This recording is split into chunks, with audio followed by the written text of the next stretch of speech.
लाख की आंख। एक आदमी अपने जीवन से पूरी तरह निराश एक पहाड़ी पर जाकर वहां से कूदकर आत्महत्या करने की सोचता है। गांव से दूर एक जंगल में एक ऊंची पहाड़ी पर पहुंचता है। जैसे ही वहां से कूदने वाला होता है, पास में ध्यान लगा रहा साधु ध्यान से उठकर उसे रोकता है और पूछता है कि क्या कर रहे हो। आत्महत्या करने आया आदमी नसीब का रोना रोते हुए कहता है, क्या करूं बाबा, जीवन में कोई कीमत ही नहीं रही है मेरी। कोई भी काम करता हूं असफल हो जाता, किसी के भी पास जाता हूं तो ठुकरा दिया जाता हूं, किसी भी दिशा में जाता हूं हार ही पाता हूं। पता नहीं भगवान ने मुझे किस मनहूस घड़ी में बनाया है कि सोने को भी हाथ लगाता हूं तो मिट्टी हो जाती है। सोचता हूँ दुनिया में कितने लोगों को भगवान ने असीमित मूल्यवान चीजें दी है और मुझे एक भी नहीं। इन सब से परेशान मुझे एक ही हल दिखाई देता है, अपने जीवन को समाप्त कर लेना। सारी बात सुनने के बाद साधु उस आदमी से कहता है, देख भाई, मैं तुझे मरने से नहीं रोकता, लेकिन हाँ, अगर तू मरने ही वाला है तो जाते जाते मेरा एक काम कर दे, मेरा फायदा हो जाएगा। तू तो वैसे भी मरने वाला है तो तुझे कोई नुकसान होने से रहा। आदमी साधु से पूछता है, बोलो क्या कर सकता हूं मैं तुम्हारे लिए। साधु कहता है, 4 गांव दूर जो नगर है उसका राजा एक अजीब शौक रखता है। उसे अलग अलग प्राणियों के अलग अलग अंगों को इकट्ठा करने का शौक है।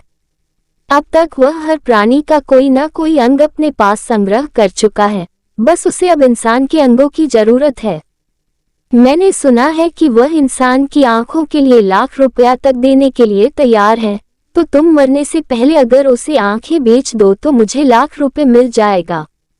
आदमी बड़े आश्चर्य से साधु की तरफ देखता है और सोचता है कि कैसा लालची साधु है। मरते हुए आदमी को बचाने की तो छोड़ो, ये तो उल्टा उसकी आंखें ही बेचने के लिए कहता है।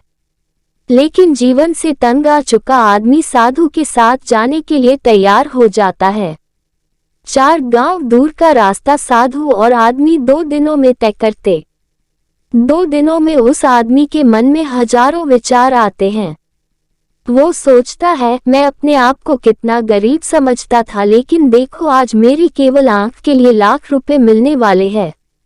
अगर देखा जाए तो मेरे शरीर का हर एक अंग लाखों का होगा। जब वे दोनों राजा के पास पहुंचते हैं और राजा उसे देखता है तो उसे आदमी की आंखें बहुत पसंद आती है। वो कहता है, तुम्हारी आंखें बहुत सुंदर है, मैं ऐसी ही आंखें अपने संग्रह में शामिल करना चाहता था। उसकी बातें सुनकर आदमी का मन बदल जाता है और वो अपनी आंखें देने से मना कर देता है। साधु उसे समझाता है कि ऐसा मत करो, तुमने जब मरने की ठान ही ली है तो तुम्हारी आंखें भी मरेगी, तुम्हारे हाथ भी मरेंगे और तुम्हारे शरीर का हर एक अंग मर जाएगा, तो क्या ये अच्छा नहीं होगा कि जीते जी किसी का उनसे भला हो जाए। राजा भी उसे कहता है कि एक नहीं, मैं तुम्हें 10 लाख रुपए देता हूँ और साथ में मैं तुम्हारे कान और दांत भी खरीद लूंगा, बस तुम मान जाओ। आदमी गुस्सा हो जाता है और कहता है, पाप लगेगा आपको, किसी मरते हुए आदमी को बचाने के बजाय उसका फायदा उठाना चाहते हो। तब साधु उसे कहता है कि तुम तो कहते थे तुम निर्धन हो, मनहूस हो और भगवान ने तुम्हें कुछ भी कीमती वस्तु नहीं दी है।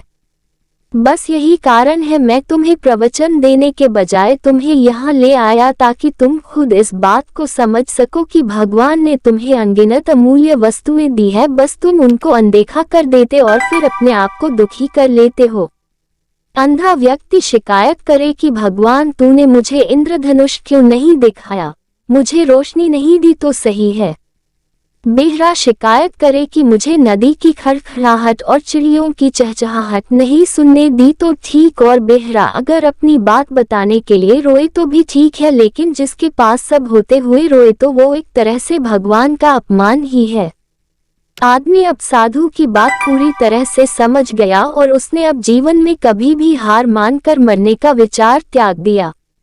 वो हर दिन मंदिर जाता और कुछ भी नहीं मांगता, बल्कि उसे भगवान ने जो कुछ दिया है उसके लिए धन्यवाद कहता और हर दिन खुशी से बिताता।